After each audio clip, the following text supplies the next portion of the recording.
Hello everyone. Today, we will briefly tell you about each parameter of the bot. Choose an exchange that is convenient for you. For example, Binance Spot. If you don't have an account on the exchange yet, we recommend you to look into our knowledge base. There, in the section for beginners, you can find related articles on how to register on the exchange and how to link the exchange with VELS. In the next field, specify the HAPI key. It is needed so that VELS can trade on the stock exchange. We have already had a video on this topic on our channel. You can read it by clicking on the hint in the upper right corner. You can add a new key or choose one of the already added ones if you have previously linked the exchange with VELS. After that, you will be asked to choose one of the trading algorithms. There are two algorithms, namely long and short. Long works on the principle of buying a coin cheaper at a lower price and selling it more expensive when the price increases. Short works quite the opposite. It is more expensive to sell a coin when the price increases, to buy back what was sold when the price decreases. It is suggested to choose a trading pair below. You can set a pair yourself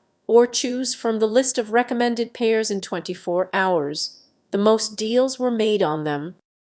The long algorithm is now selected. This means that there should be a stable coin BUSD on the exchange, for which the bot will buy the BBC when the price of the coin decreases, and then sell it when it grows. If you choose the short algorithm, then on the exchange, on the contrary, there should be a BTC, which the bot will sell when the price increases and buy back when it decreases. The profit coin can be set below in another field. In this field, you select a deposit within which the bot will trade. The bot cannot use more transaction funds than it has been allocated.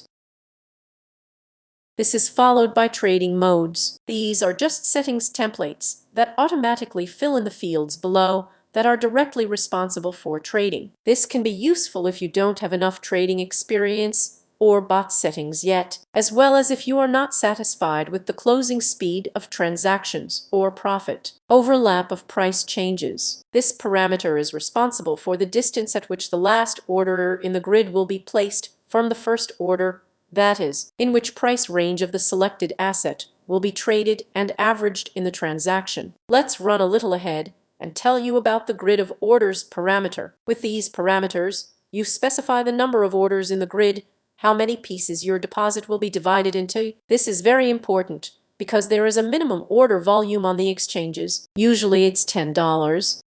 The placed orders are executed when the price reaches the specified level. When executing orders, we average our position. Along with this, the profit order moves after the price. Indentation of the first order. He is responsible for what percentage of the current price, after entering the transaction, will be the first order in the grid. Tightening the grid of orders. We'll talk about indicators later. They determine the entry point to the deal, but it is important to understand that when the indicators are triggered and the bot enters the transaction, it places a grid of orders. In this case, the price may not reach the first order, but go in the other direction. In this case, when the price deviates by the specified percentage specified in the order grid tightening parameter, the entire grid displayed on the exchange will be cancelled. The bot will exit the transaction and start looking for a new entry point into a new transaction. In the case of long, the price should rise by a certain percentage. In the case of short, on the contrary, it should fall. This parameter will not work if the first order in the grid has already been executed. Martingale.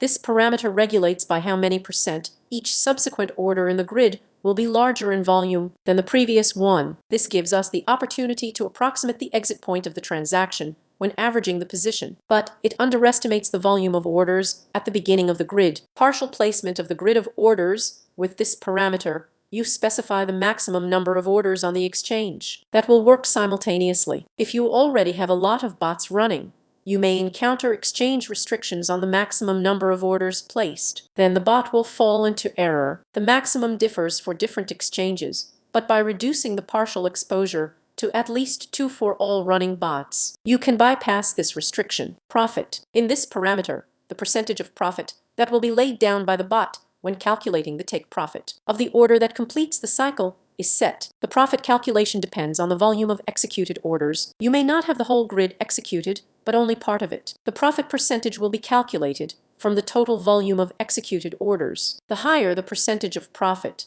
the longer the deal will be closed, since the price will need to make a big movement to reach the profit order and close the deal. Conversely, with a small profit value, transactions will close faster. The exchange commission is not taken into account when calculating the price of a profit order. Profit coin. In this parameter, you select the preferred coin in which there will be a profit. Trailing stop. We have already mentioned above that the transaction is completed when the price reaches a profit order, but with the trailing stop enabled, when the price reaches take profit, the transaction does not end, and the trailing stop begins to follow the price and move after it until it deviates by a specified percentage from the maximum. We have described in more detail in our article, a link to which you will find in the description. Logarithmic distribution of prices. When this option is disabled, each order in the grid is located at the same distance from each other, with a small price movement.